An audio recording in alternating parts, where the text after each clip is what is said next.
Bom dia, boa tarde, boa noite. Estamos aqui em mais um Cine Cameração, um Cine Talk, com um convidado especialíssimo. É um cara que a gente perde muito tempo só para dizer os adjetivos, as coisas que ele faz, porque ele, como eu, não como verbo, mas sim, ele igual a mim, é um cara extremamente eclético, mas igual a mim ficou muito egocêntrico. Deixa eu falar logo dele. Ele é humorista, jornalista, comediante, escritor, músico. Dentro de escritor, ele escreve poesia, prosa, crônicas. Estou com Rafael Cortez, famoso apresentador do CQC. Foi lá que ele ficou famoso. Cara, que legal. Eita, tô muito contente de você estar aqui, velho. Eu também. Nossa, quando vocês começaram... Quando foi que começou o Cine Cameração? Foi o ano passado, mais ou menos setembro. Lembro. Era um outro formato. Projetos pioneiros que o Will tava aí já dirigindo. Na verdade... Você fazendo sempre muito bem. Na verdade, foi uma coisa maluca, porque na pandemia todo mundo se inventou, eu vi você também fez um monte de coisa, e eu tava na pandemia perdido, sem fazer arte e tal, e eu tive essa ideia de falar com pessoas sobre filmes, entendeu? Falar com pessoas interessantes sobre filmes. Aí a gente bolou o Cine Cameração, e a gente tinha outros quadros, e agora estamos nesse novo formato podcast, onde vai ficar só a entrevista com convidados interessantes sobre filmes mais interessantes ainda. Ótimo. O Rafa, a gente se conhecia, você lembra onde a gente se conheceu? Você saiu do Comédia Express e eu entrei. Na mesma noite, era a sua última noite, foi a minha primeira. Eu já fazia meu solo, já tinha feito meu solo no Next, depois no Bibi Ferreira, enfim, alguns teatros. E aí o Beto me chamou lá pra entrar lá, e foi a sua última noite no Tom Tom Jazz. Nossa, foi a minha primeira, deve ter sido 2008, alguma coisa assim, 2000, por aí. Meu Deus, Você não lembrava? Não, mais ou menos. Eu lembrava que a gente tinha passeado por palcos parecidos, assim. Isso, essa foi a primeira vez. De algo tão específico como o Comédia Express. O Comédia Express era um tadinho do nosso grupo, ele era um grupo tão bonzinho, de tão bom coração. Mas todo mundo ainda estava começando nessa coisa de comédia. Eu era tão fraquinho, eu fiz tanta piada ruim no Comédia Express. Você, naquele dia lá, eu falei, pô, mas esse é o Rafa Cortez. Mas você melhorou muito, né? Eu fui atrás, né? Eu fui atrás. Eu tenho consciência de que eu fazia shows muito ruins no começo da minha carreira de comediante. E que eram muito cheios por causa do fenômeno do CQC. Então, você sabe que eu fiz no Bibi Ferreira, eu fazia sextas-feiras e o Felipe Andreoli nas quintas, né? E o pessoal do teatro falava assim, puta, Carinho, seu show é demais. O do Felipe, mais ou menos, mas ele saia aqui com 10 pau no bolso. Ele saía com 10 mil no bolso. Eu saía com 2, não posso reclamar, saía com 1.500, 2. Tava bom, né? Bom. Pô, não tinha nome, tá? Mas eu lembro desse fato de que a gente, não se aplica a você, mas a gente, né, que era do CQC, o Felipe Andreoli e eu, no começo, a gente fazia uns shows muito duvidosos, mas levava um bom público. E aí eu tinha boa vontade de aprender, e parte de eu ter integrado um grupo de comédia stand-up de garotos muito novos e todos super queridos e todos muito desconhecidos, era parte disso. Eu queria ficar bom, sabe? Mas eu tinha uma vida muito louca, então eu não usava a oportunidade, assim. Eu acho que eu chegava sempre muito cansado. Você sabe que a gente ficou um tempão, 5 anos em cartaz, né? Depois. Porque, como eu tinha meu solo, e depois do Bibi Ferreira eu fui pro Juca Chaves. Bom, aí eles me chamaram pro Comédia Express. Aí eu tava lá no meu solo e falei, por que a gente eu tô com o solo lá, por que a gente não leva também o Comédia Express pra lá? E levamos, e ficamos 5 anos em cartaz. E muita gente começou com a gente, né? Não sei se você sabe. Do pessoal hoje, o Thiago Ventura, aquele menino, esqueci o nome, e depois eu lembro. Então, dos 4 amigos, o Donato também fazia com a gente direto, várias vezes. Porra, cara, super gente boa, todo mundo gente boa. E, inclusive, você e todo mundo do grupo era gente boa. Enfim, a gente ficou vários anos, depois ficamos em vários teatros e tal. Mas legal que a gente se encontrar agora no estúdio do Will. E, né, você aí com podcast, com o Love Treta e eu aqui com o Cine Talk do Cine Cameração. Demais, meu. E você é demais. Eu tava falando isso porque a gente vai falar aqui com alguns filmes. Eu perguntei pra ele alguns filmes, ele me passou alguns filmes super interessantes que marcaram a vida dele. E o primeiro filme preferido... esse é o que eu mandei? Claro. Preferido, Minha Vida de Cachorro? Eu adoro esse Minha Vida de Cachorro, é o seu filme preferido, é isso? Meu Deus, esse filme... É um filme sueco, de 86, 85. Por Lars Hallström. Depois ele foi pra Hollywood por causa desse filme. É? Pois cara, eu fui fazer uma pesquisa... É mesmo? É? Eu não sabia disso. Eu É. não sabia do final do... Então, ele foi indicado ao Oscar de melhor direção. Eu parei na filmografia dele com esse filme. Eu vi esse e não vi nenhum outro mais. Não, depois ele foi pra Hollywood, Diferente fez um dos- monte de filme. É que tem uns caras que marcaram a gente por um filme, aí você vai acompanhar a Sim. filmografia, tipo o Giuseppe Tornatore, né? Você fala, não, ele fez Cinema Paradiso, deixa eu ver o que mais esse cara fez. Esse cineasta A Viagem do sueco- Capitão Tornado, eu trabalhei Ah, também, é né? dele também, Também, né? Puta, esse filme é demais, né? Caraca, velho. Esse filme é demais. Agora, O Minha Vida de Cachorro é um filme que marcou, acima de tudo, pelo contexto, assim. Eu era um menino da idade do protagonista e... 12 anos. 12 anos, né? O menino protagonista é um menino lindo, que é todo sonhador e tem uma vida fodida. E eu era também um menino lindo e sonhador e cheio de vidas fodidas. Então, eu era um menino lindo, velho. E aquele menino vivendo aquilo, tendo um amorzinho. Virou esse xarope, esse cara xarope. Cara, é verdade. Eu me representava ali, eu me via. Não é? Talvez as pessoas não falem, é um filme marcante. Talvez as pessoas não concordem com isso. Não é um consenso. Minha Vida de Cachorro não é um filme que marcou a tua vida. Mas me marcou por uma questão de empatia, assim, sabe? Eu revejo esse filme de tempos em tempos e eu sempre acho lindo. E eu fico muito feliz, porque alguns filmes que marcaram a minha vida, minha namorada ainda não assistiu. Então, às vezes eu falo assim, peraí, Deixa eu te mostrar. você não viu a Maravilhoso. cor púrpura?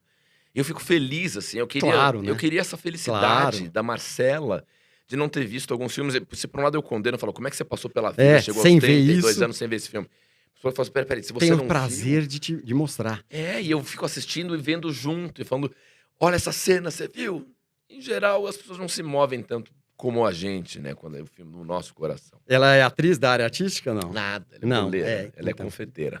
Então, é isso, é isso que você falou. Tem filmes que são para atores, né? Pegam mais, por exemplo, A Viagem do Capitão Tornado, né? Por exemplo. Mas A Minha Vida de Cachorro é um filme tocante. Eu reassisti, para vir falar com você, reassisti.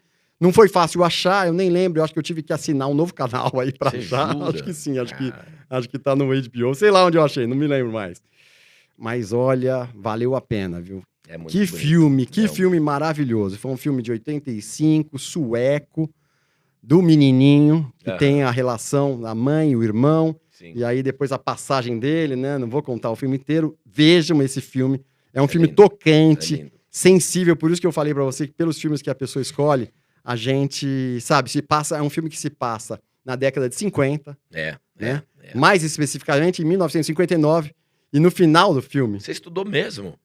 Eu adoro cinema, por isso que eu tô fazendo esse negócio aqui. Eu amo cinema. Caramba. Por que que eu sei que... E não aparece em 1959 em nenhum momento do filme, mas É. no final do filme explica. Aham. Porque teve uma luta Histórica, né? histórica nesse ano de 1959, que era o sueco, que ganhou o título de peso mundial contra um americano. Contra o americano. E Então- a maneira como o filme mostra essa relação das histórias é lindo, lindo, lindo. Lindo. E ele é sutil, né? É um filme filmado de modo quase antiquado, né? Exatamente. Tem cenas que, aos olhos, né, do século XXI, de 2021, tem uma cena nesse filme que é linda, assim, que é o garoto fazendo um retrospecto. Ele se sente culpado pela morte da mãe dele.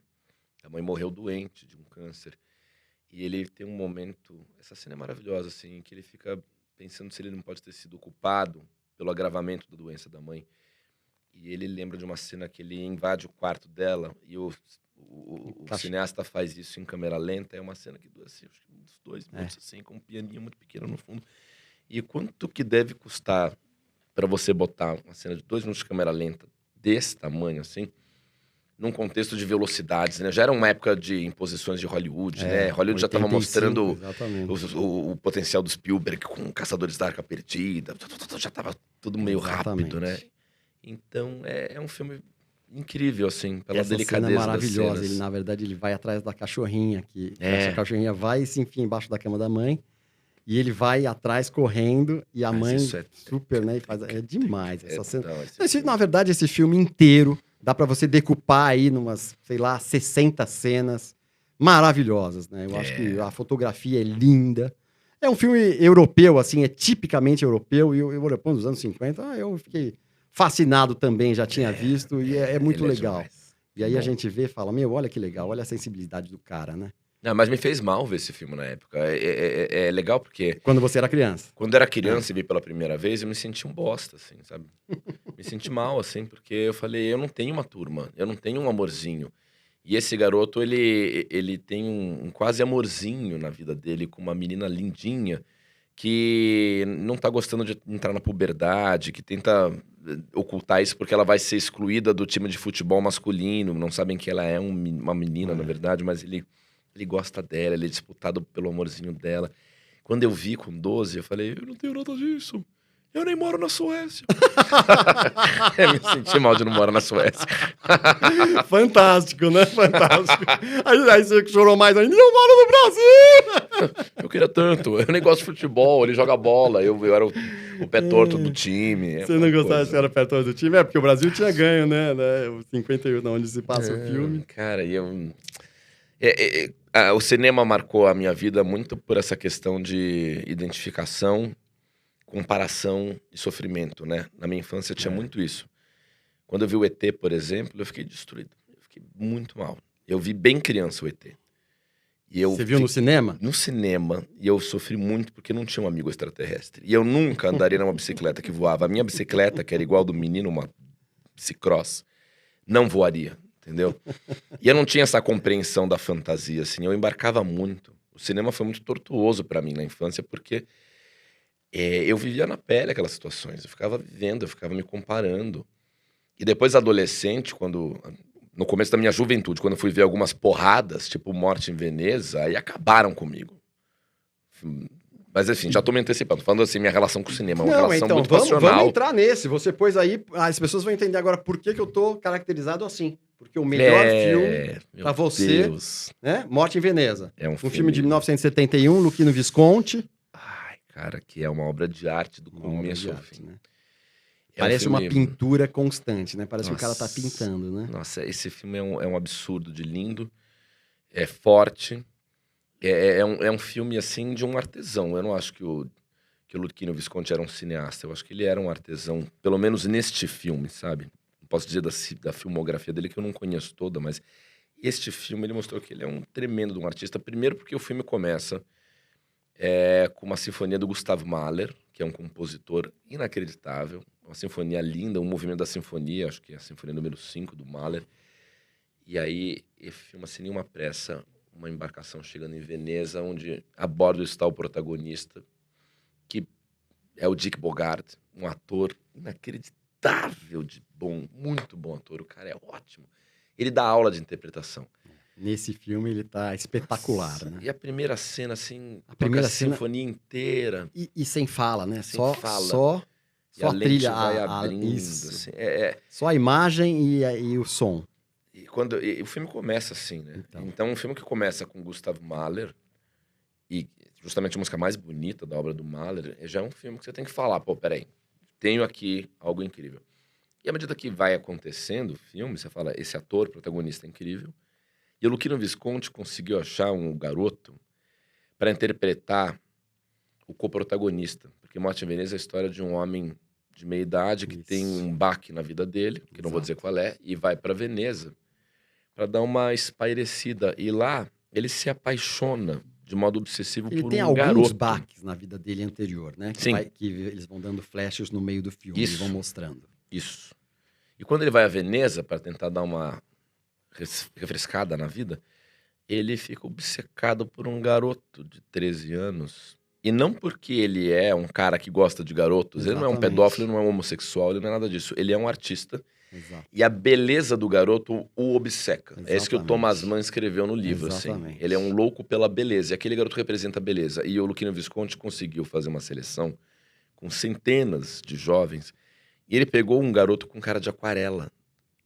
A primeira cena do Tadeu, que é feito pelo Bjorn Andrensen, você fala assim, cara, é um garoto meio andrógeno, loiro, com traços finos, uma boca pintada, assim, sabe, de vermelho. Ele é a coisa mais linda, o menino é a coisa mais linda mesmo. Na verdade, eu tenho um livro aqui que é um livro em inglês, 100 All-Time Favorite Movies. E aqui tá Ah, Luquino Visconti, aham. Morte em Veneza. Aqui, ó. Ó o Olha menino, ó. isso. Esse menino é um menino Olha aqui, ó. andrógeno, a coisa Olha aqui. mais linda, assim. Que demais, né? Demais. E E- aí, Nossa. então, e engraçado que tem até o curta, né? Você viu o curta da escolha dos meninos? Tem- Tá nos extras, né? Tem, Tá nos tem no extras. YouTube. Eu achei É. no YouTube. Então você vai na escolha do menino, tem isso. É um curta de, eu acho que 28 minutos. Uau. E depois, e agora, teve um. Esse aqui, bom, eu não lembro como é que chama. A Procura de Tadzio. Ah, É de 1970, um ano antes do lançamento do filme, né? Claro, eles foram, né? tem no YouTube essas coisas? Tem no YouTube. Vou procurar. Não sabia. E agora, no Sundance, tá O Menino Mais Bonito do Mundo. E é sobre é o o nome, Bjorn é Andersen. um nome, um documentário sobre o ator. E isso ferrou esse garoto, esse ator. Essa pessoa, né? Esse homem. Hoje ele é um senhor. A última vez senhor. que ele apareceu no cinema é num filme do o Miramar. Como é que Isso, não, Myanmar. Myanmar. Myanmar, é um filme malucão é? também. Malucão, do mesmo diretor lá do Hereditário. Um filme tensíssimo. Tensíssimo, nossa, tensíssimo de começo ao fim. Tenso. Você sai realmente, você sai com o pescoço travado. E o Bjorn Andersen, esse garoto, reaparece nesse filme de 2018, sei lá, irreconhecível. Ele é o senhor, com cabelo comprido, velho. E ele carregou esse estereótipo do garoto mais lindo do mundo por anos, e ele se ferrou muito, assim. Foi uma coisa que fez muito mal pra carreira dele. Ele ficou muito magoado com o Luquino Visconti e com o Dick Bogart, porque eles criaram também uma atmosfera para que ele se seduzisse pelo Dick, para que houvesse... Deram uma confundida na cabeça dele, ele ficou meio fora de si. Ele fala que logo no começo, assim, depois do lançamento do filme, aí já levaram ele pra festas e tal. E bêbado, com 15 anos, né? 14 anos, sei lá. É um garoto. O filme inteiro é um espetáculo. Mas esse documentário também é legal, porque o Luquino Visconti fala, não, eu quero a beleza. Né? Ele vai explicando, você viu, né? Ele vai explicando o que ele quer. Esse não, e quando vem esse, é muito legal, né? É muito legal você ver isso, mas é uma coisa complicada para o ser humano. A gente vê que a arte, eu de modo geral falo isso, o cinema ensina, o cinema traz um monte de coisa boa. A arte, de modo geral, traz, só que você tem que tomar cuidado. Né? Claro, porque, claro. eu também falo isso, que ela pode ser uma sereia também, porque o canto da sereia, né? Você tem que tomar cuidado para onde ela vai, para onde você vai mergulhar. Onde você vai mergulhar, porque ela te leva lá pro fundo. Sim. Você não consegue voltar. Não tem uma história clássica que o Michelangelo, quando esculpiu Moisés, o Davi, na verdade, esculpiu o Davi, a estátua do Davi.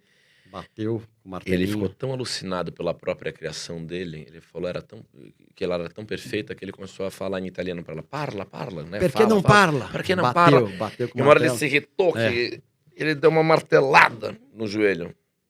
Dessa estátua aqui está até hoje. Se você vai ao museu onde ela está, acho que é no Louvre, eu a vi. É uma coisa impressionante. Tem lá a marca do martelo do Michelangelo, porque o cara confundiu a criação. Então é demais, né? E por falar em misturar arte com vida, você teve, eu tô assim então por causa do A Morte em Veneza. Mas eu quero saber, você esteve no Festival Internacional de Cinema de Veneza. Fui. Que ano de Cannes também. Veneza eu tive em 2008. Foi um ano incrível da minha vida, porque eu fui pelo CQC para a Cúpula de Chefes de Estado em Lima, no Peru, que já tinha sido uma coisa incrível, onde eu falei com todos os presidentes. Que legal. Inclusive com o Chávez. Que legal. Que era uma coisa inimaginável. Hugo Chávez. O cara era o cara mais falado do mundo naquela época. E aí, no segundo semestre, quando eu achei que eu já tinha vivido uma experiência muito apocalíptica, muito incrível, me vi no Festival de Cinema de Veneza. E o festival pelo foi CQC? Pelo CQC, cobrindo bastidores. Que legal, meu. E de repente me vi naquelas coletivas de imprensa daqueles astros. Me vi numa coletiva de imprensa do Brad Pitt, do George Clooney, do filme dos irmãos Coen, Game antes de ler, né? Burn Before Reading. Me vi falando com a Charlize Theron, me vi invadindo o tapete vermelho de Veneza. Todas essas coisas foram incríveis, mas houve um momento que eu de fato fiquei muito emocionado. Que nós alugamos uma bicicleta num dia de lazer e fomos pedalar por Veneza. Os produtores do CQC, um produtor, o cinegrafista, ficamos pedalando por Veneza, aquelas que maravilha, coisas aquelas incríveis. Não, tudo lindo. Aí uma hora fomos mais pelo litoral, assim, fomos andando. E eis que de repente eu paro e falei, me vi em frente ao Hotel des Bains, que é onde o Luquino Visconti gravou. Exatamente. E eu não tinha planejado passar por lá. Eu sabia que em algum momento eu queria ver aquilo. De repente parei e falei, é aqui que gravaram Morte em Veneza. Aí eu falei, mano, o cinema ganhou a dimensão da realidade, que é uma coisa que é raro acontecer no cinema. É raro, é raro. O cinema é tudo fantasia.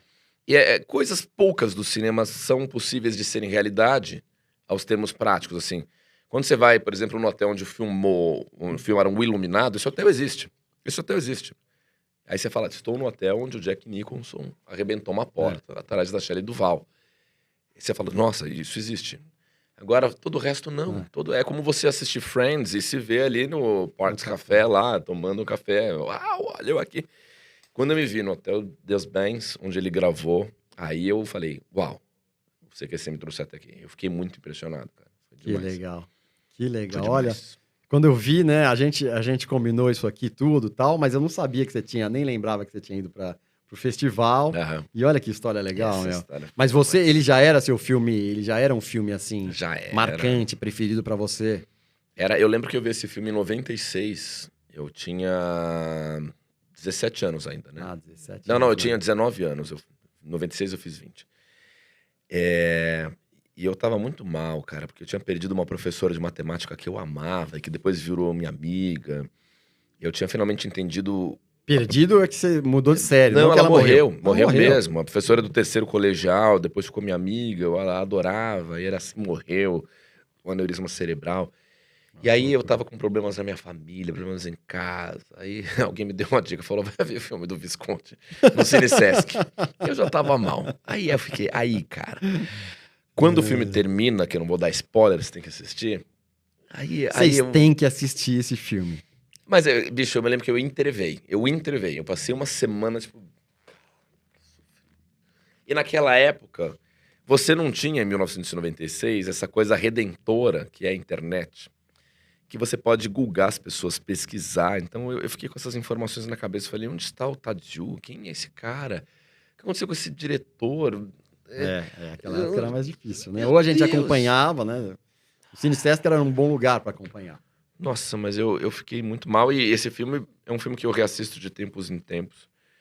Hoje eu não sofro mais tanto, mas naquela ocasião lembro que fiquei muito impactado. E quando eu fui a Veneza em 2008, eu ainda estava nessa coisa do filme, sabe? Renovou, né? Renovou a êxtase, o impacto.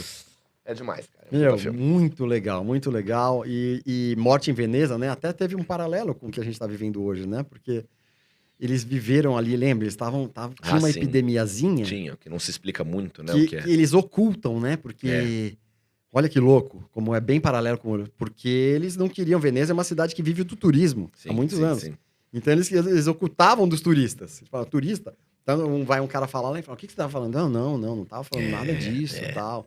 Então eu revi agora também, falei, olha que engraçado. Você reviu pra esse papo?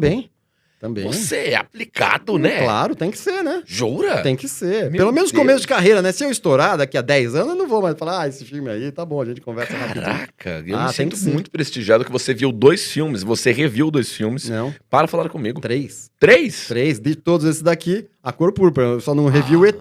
Porque o ET tá mais fresco, né? Mais fresco, a gente, tantas vezes que eu vi também.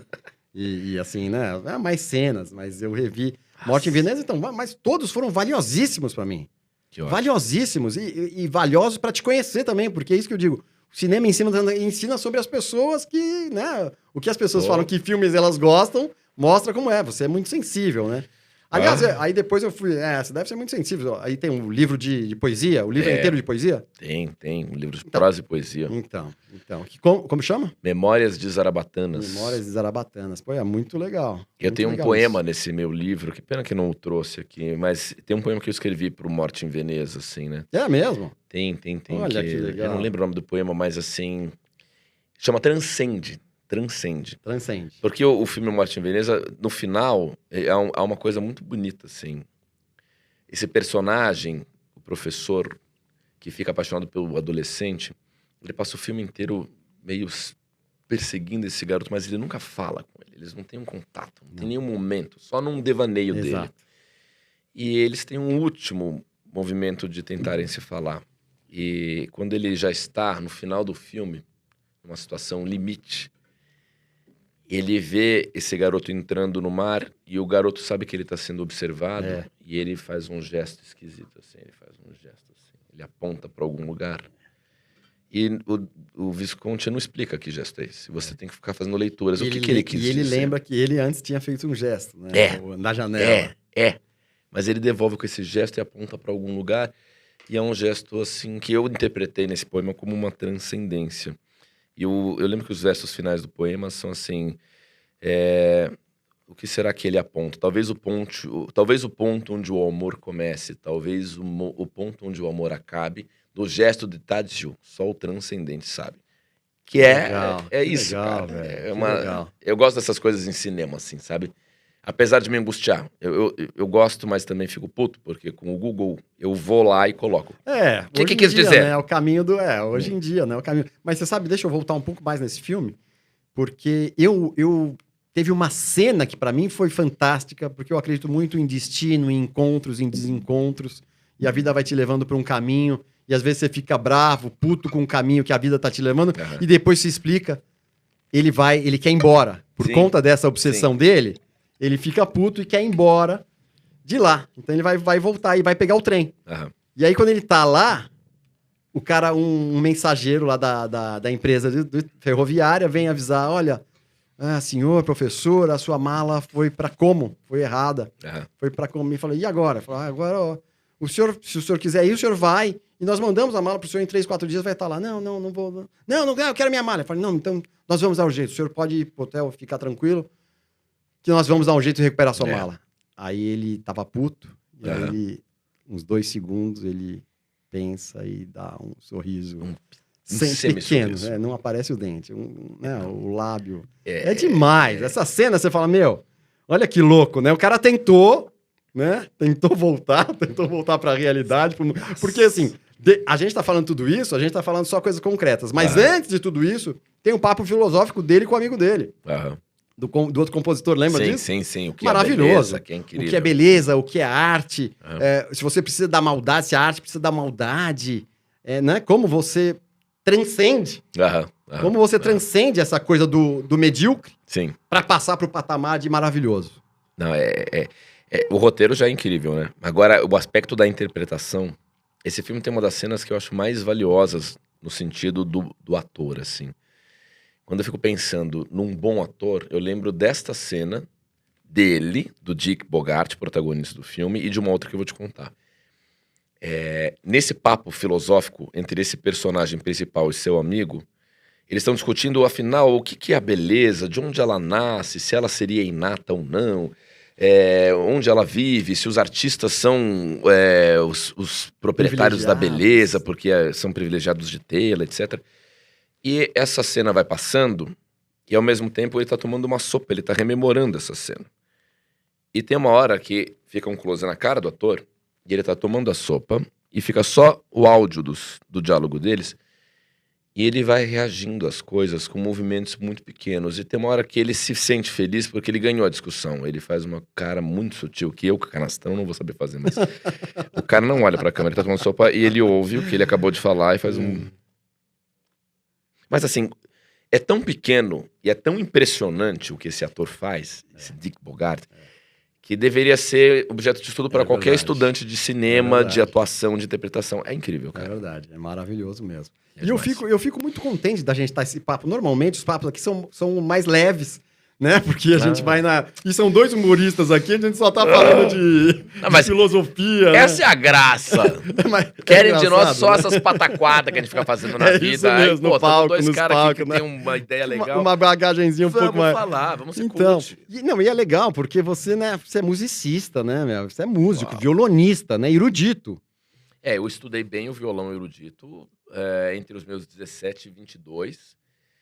Aí eu fui reprovado no vestibular de violão clássico da Unesp, não por conta do violão ou da prova de música ou teoria. Eu fui reprovado em química física. Você tá brincando, que loucura, eu acho que é uma coisa velho? escrota nos sistemas de vestibular. Eu não sei se ainda é assim, porque eu não prestei vestibular mais, nunca mais. O último vestibular que eu prestei foi em 99. Pera aí, que meu filho tá aqui, tá acompanhando as gravações, ele fala pra mim, a gente tem uma... Não é a idade ainda, né? Não, ele fala, pai, mas pra quê? Se eu tô querendo ir pra humanas, pra quê que eu preciso estudar isso? Fala, pro vestibular. Mas o mundo tá mudando. Assim, da nossa época, você é um pouco mais novo que eu, mas da nossa época tá mudando pra cá. Hoje a coisa já tá mais assim. Vamos ver, né?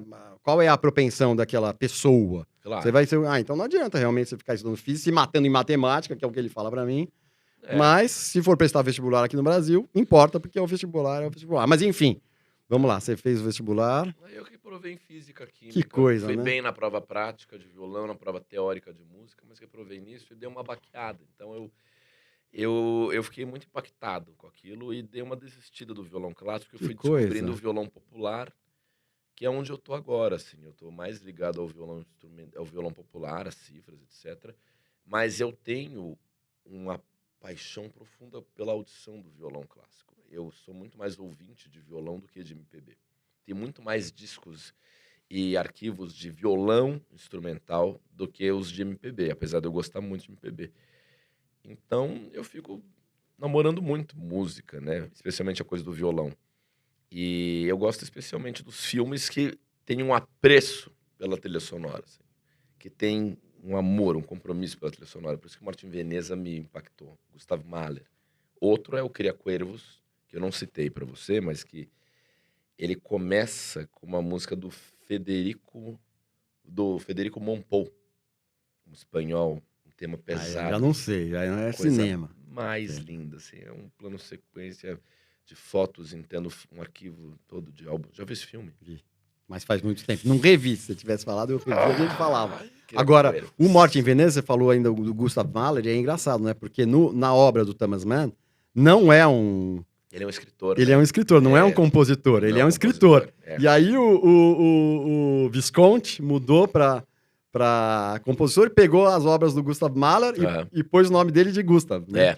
Dá Então eu dá achei muito legal isso. Não, é demais. Essa coisa, muito legal. Esse filme é fantástico. Bom, aí você falou do ET, que era um Sim. filme que te marcou como criança, né? Que é um filme, eu acho que a gente dispensa. Não vamos ficar muito nele, mas um filme do Spielberg, todo mundo conhece, o ET, legal, marcou a sua infância. E vamos pro quarto e último filme, que é um filme que você falou que. Você falou o quê? Que eu perguntei um filme que ele não se cansa de ver.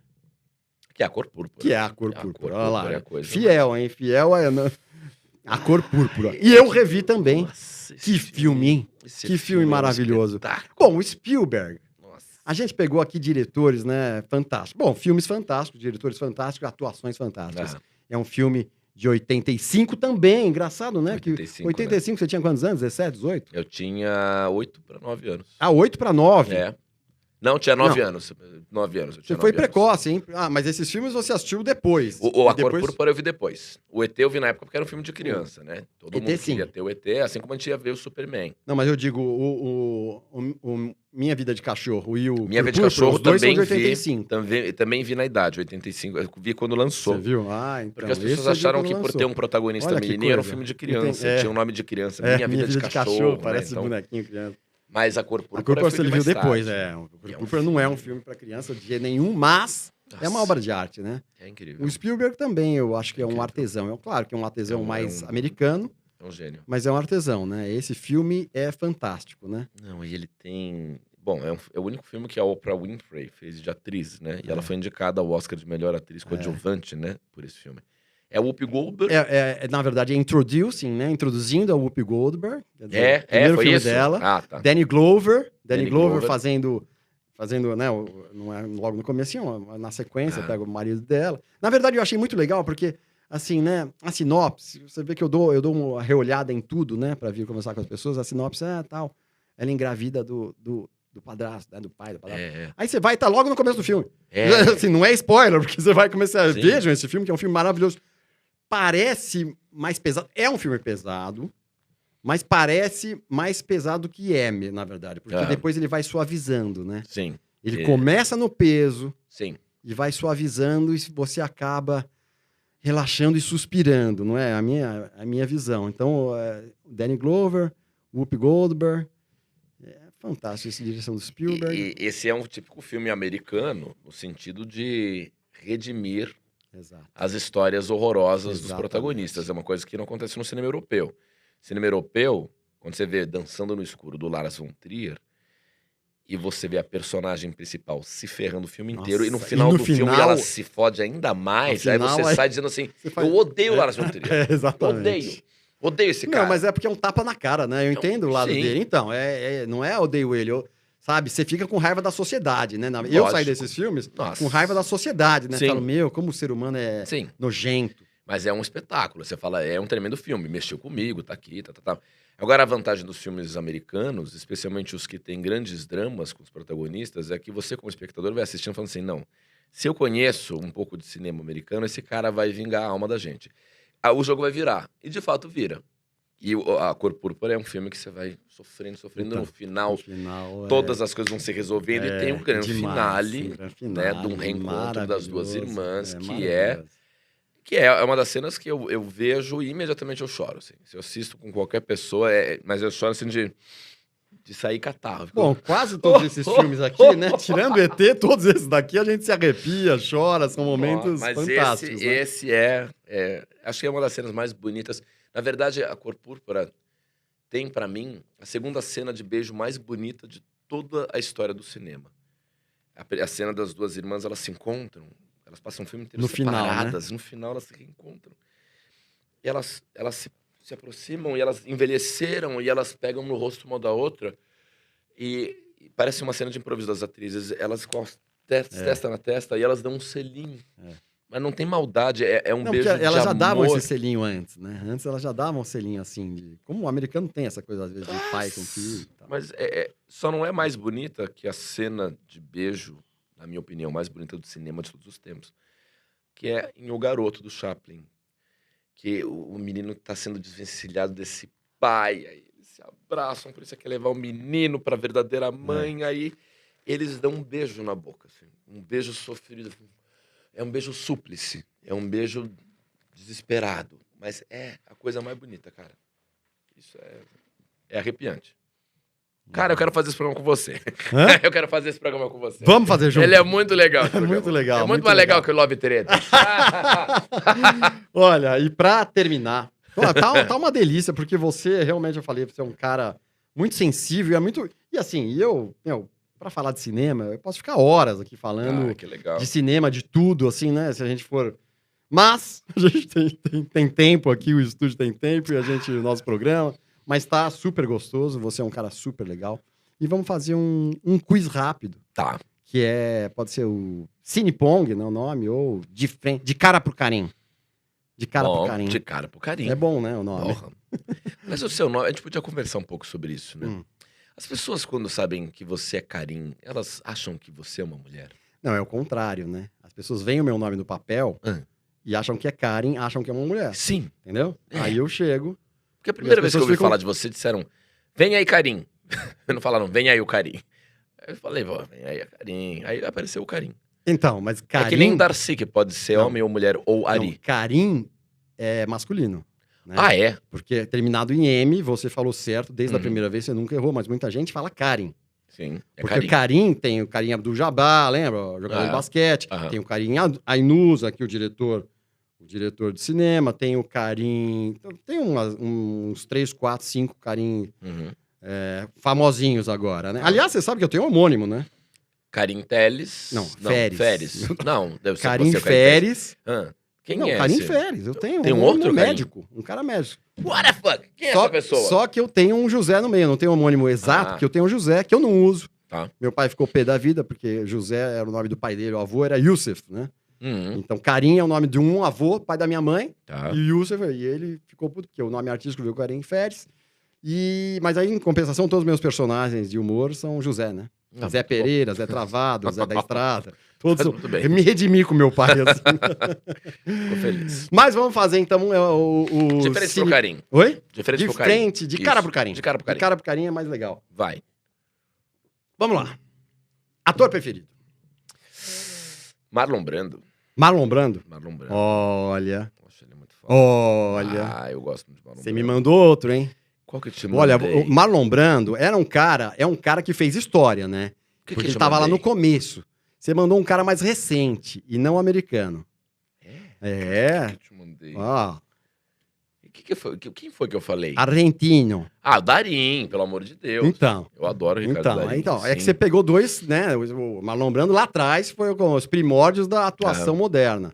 E o Darín, Eu adoro pode-se o dizer Darín. uma representação, praticamente, né? Pra mim, é o sul-americano que representa, vamos dizer, o Robert De Niro, o Al Pacino, que seguiram essa linha do Brando. O Darín também, né? Relatos Selvagens, Kanchako, e tantos filmes, né? É que eu acho que eu gosto... Eu escrevi sobre o Darín, quando você me mandou, assim, antecipadamente, quem que você acha? Eu pensei num cara, assim, que me representa, sabe? Um cara que pode ser gente como a gente. Agora, em termos de ícone, assim, eu acho que o Marlon Brando é o conjunto da obra, né? É que o Darín é um cara que, se você for a Buenos Aires, comer uma parrilha em Ele tá lá do Palermo, lado. ele pode estar lá. aparece ali. E ele faz caras como nós, ele é um anti-herói, ele tem uns dentes de eu tártaro, ele acho tem uns ele dentes demais. de cigarro, ele... E o Marlon Brando, à medida que ele foi envelhecendo, ele foi saindo de cena, exceto para voltar no Dom Juan de Marco, né? Com Um Johnny outro Depp, personagem mau, que ele tava já gordaço. fudido. Então, acho que, sei lá, tem isso. Legal. Atriz preferida? Eu não lembro mais o que eu te escrevi aqui. Ah, mas não importa o que você escreveu. Vamos ver se bate. Preferida. Eu falei da Norma Alejandro, não, que eu gosto muito. Não, você falou uma americana. A Meryl Streep, Aí você sem falou... dúvida nenhuma. E a Glenn Close é a minha atriz bom, preferida. Eu acho que ela é Você sabe que eu acho a Meryl Streep, eu amo as duas, claro, mas eu acho a Glenn Close subvalorizada, porque eu acho que ela tá Sim. ali com a Ela Meryl demais. Streep. Ela Porque é a Meryl demais. Streep, eu falei isso outro dia numa outra entrevista, pra mim tem atores que me dão raiva, né? Porque são tão bons... Você fala, você vê no papel a Meryl Streep na Dama de Ferro, mas a Glenn Close não fica atrás, porque o Sr. Nobles, que ela fez, papel de homem. Bom, tô arrepiado só de falar. Não, tô ela arrepiado, é muito boa né? atriz. Ela é muito injustiçada, que ela é indicada... Pois é. Entra anos, ela não tem uma indicação. Pra Glenn Close, ela nunca levou. Não sei o que a academia tem com ela, mas ela parece que já tirou de letra essa premiação última. Ela dançou funk lá. É isso. É virtual. Eu achei máximo também. Ela, Bicho, então, deve ser, é isso aí. Ela fazendo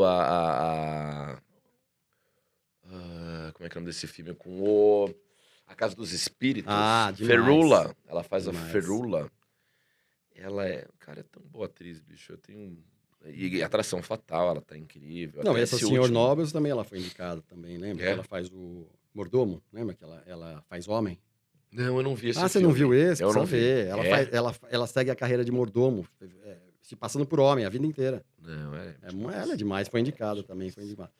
Bom, diretor preferido? Diretor preferido... Quem que será que eu botei pra você? Opa, cuidado com essa frase aí. Que será que eu botei? Não. Vai aí. Diretor preferido. Não faz mal o que você pôs, o que você escreveu. Fala aí qual que é. A gente vai brincando em cima. Diretor, não sei se eu coloquei pra você Spielberg, não sei se eu botei pra você Carlos Saura, que eu gosto muito. Não põe nenhum desses, mas todos esses estão lá. Não você pôs um mais moderno. Eu gosto muito do Pedro Almodóvar. Acho que foi isso que eu botei pra você. O Almodóvar é fantástico, né? Eu acho que da nova geração, não vou falar que é o melhor, não sei se é o meu preferido, mas enfim, é um cara que não para. Eu acho o Almodóvar, ele não para e você pega, eu vou pegar um filme ruim do Almodóvar. Ruim não tem. Você pode pegar um melhor e um menos melhor, assim, né? Mas ruim não tem. Ruim não tem. É que nem o Spielberg, você falou Spielberg, é que nem o Spielberg, né? Esses caras... E ele tem uma assinatura muito dele, assim, né? Muito. Tudo que é do Almodóvar é muito colorido, tudo é pensado, ele namora muito com trilha sonora. Hable com Ela é um dos filmes mais bonitos que eu já vi. O Fale com Ela, né? Foi um dos filmes que a Marcela não tinha visto e eu falei, você teve o prazer de mostrar, né? Eu acho esse filme incrível. Ele põe muita coisa autobiográfica, né? A maioria dos filmes também tem isso. Aí que tá. No stand-up, eu assisti outro dia um filme que o cara é garçom, também quer ser comediante americano, que o cara quer ser... E é isso, né? O stand-up, você tem que ter a verdade. Então, quando você tem a verdade, não é só no stand-up, na arte, você precisa ter a verdade. Quando você faz a coisa por alguma outra razão que não seja a verdade, ela dificilmente, não vou falar nunca, mas dificilmente ela vai sair tão boa quanto se você trouxer a sua verdade e puser ali naquela arte, seja qual for, violonista, stand-up, escrever, enfim. Não, é incrível. E o Almodóvar é um cara que eu tive a oportunidade de ver ao vivo e conversar com ele em Veneza, em Cannes. Isso é uma coisa que legal, hein? Putz, que legal. Isso foi incrível. Foi 2009 no CQC. Que legal, Rafa. A gente estava lá e a gente sabia que os caras que mais badalados eram o Almodóvar e o Tarantino, cada um com seus lançamentos, né? Cada um tava com... Acho que o Almodóvar tava lançando... O Tarantino era o Bastardos Inglórios, certeza, e o Almodóvar tava lançando Má Educação, A Pele que Habito, não lembro. E eles eram as coqueluches do negócio, a gente queria muito falar com esses caras. Além do Lars von Trier, que estava também lá, Que legal. que parou velho. para me dar uma entrevista, e não deu a entrevista porque o meu cinegrafista tinha ido fumar. E Não aí acredito. me sai a Charlotte Gainsbourg, o William Defoe e o Lars von Trier do hotel. Eu os vejo andando na rua, a caminho de uma lancha, eu paro os três, falo, pelo amor de Deus, falem comigo. Aí o Lars fala, ok, falo. Vamos lá. Eu falei, tô com o microfone, só um minutinho que o Tutu foi fumar. O Tutu era o câmera.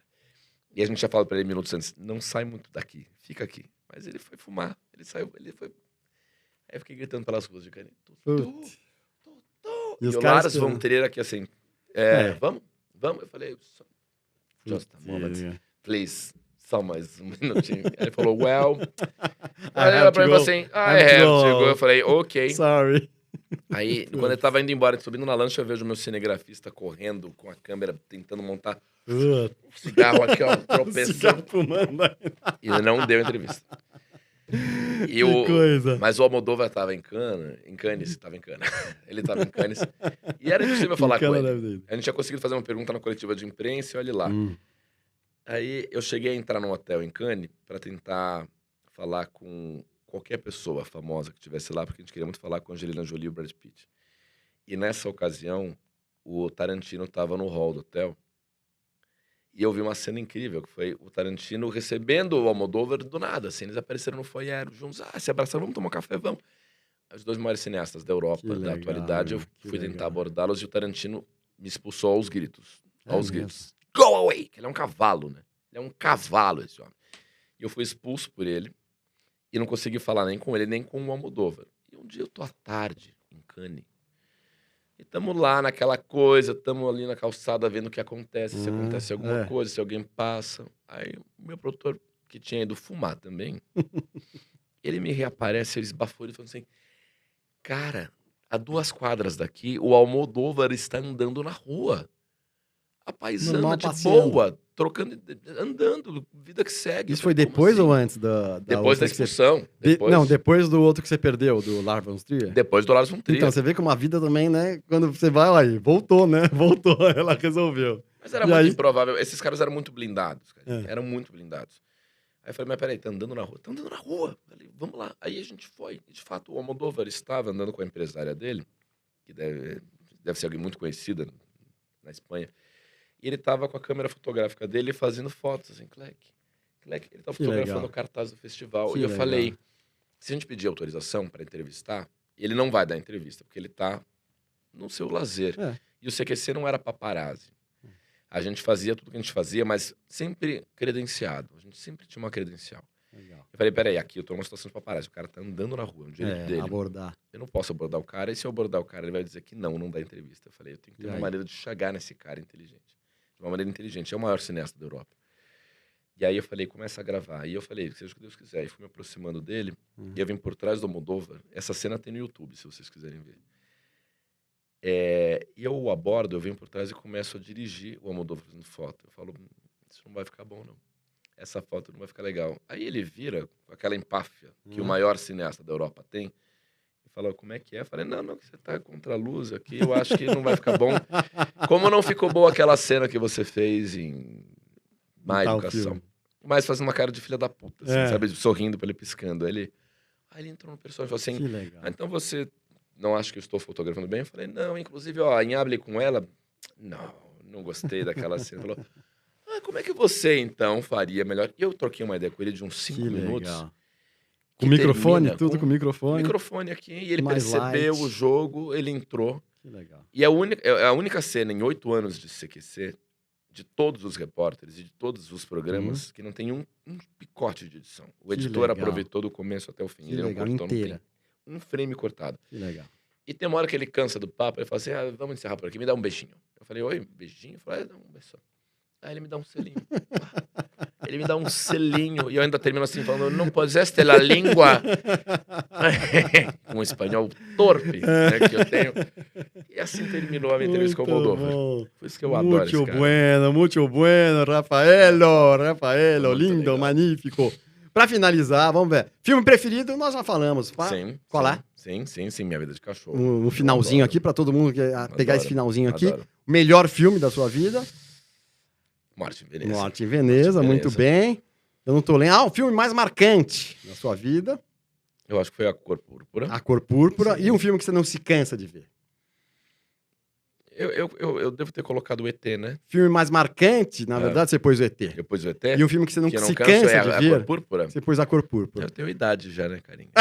Você já vai falar isso aqui pra mim? Pessoal, esse foi, olha que maravilha, olha... Eu podia aqui ficar horas, a gente tá aqui... Né? É tudo seu, esse prédio... Deixa eu te explicar uma coisa, você é muito modesto, essa sala é sua. Você só loca pro Will. Isso aqui é teu, não é dele. Ele não é proprietário, é papel passado, não é? Pessoal, a gente tá servindo cachaça aí de Minas e ele tá meio... Você pode fazer o que você quiser, você é o dono desse espaço. Sabe, carinho, vamos até o final. Eu sou muito certinho, eu sou cartesiano demais. E aí eu sinto os olhares e as energias, eu falo, não, eu por mim ficava... Então, vamos combinar, vamos falar depois. Vamos, e você tem que vir no Love Treta, meu canal no YouTube. Estamos aqui. Você virá. Nós estamos agora pagando um pedágio chato de podcast, que é falar com as pessoas que já foram em outros podcasts e cujos canais de cortes conversam e convergem. Então. Passada essa fase, nós vamos chamar as pessoas que a gente tem vontade, né, Will? E aí vai vir Fábio Zanon falar de violão clássico, vai vir você falar de cinema, vamos até entrevistar o Vitor Gaffo, que é um rapaz que está aqui na ilha de edição, com cabelo comprido e cansado, sonorizando esse programa. O Vitor pode falar do Senhor dos Anéis, né? Isso. É o personagem do Senhor dos Anéis. Ele vai falar. Olha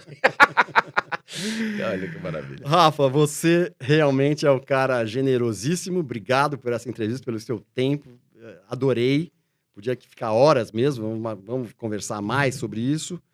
Eu sou o humilde Karim Ferres, no nosso humilde Cine Talk, no humilíssimo Cine Cameração no YouTube. Nos sigam nas redes sociais, se gostaram. Vejam em todas as redes sociais, Instagram, a gente tá lá, no Face. Manda mensagem, vê alguém que você queira ver convidado, ou filme legal que você quer falar. E mais uma vez, né, Rafael Cortez, brigadão. Obrigado, e é isso. Obrigado. Bom dia, boa tarde, boa noite. Valeu, abraço!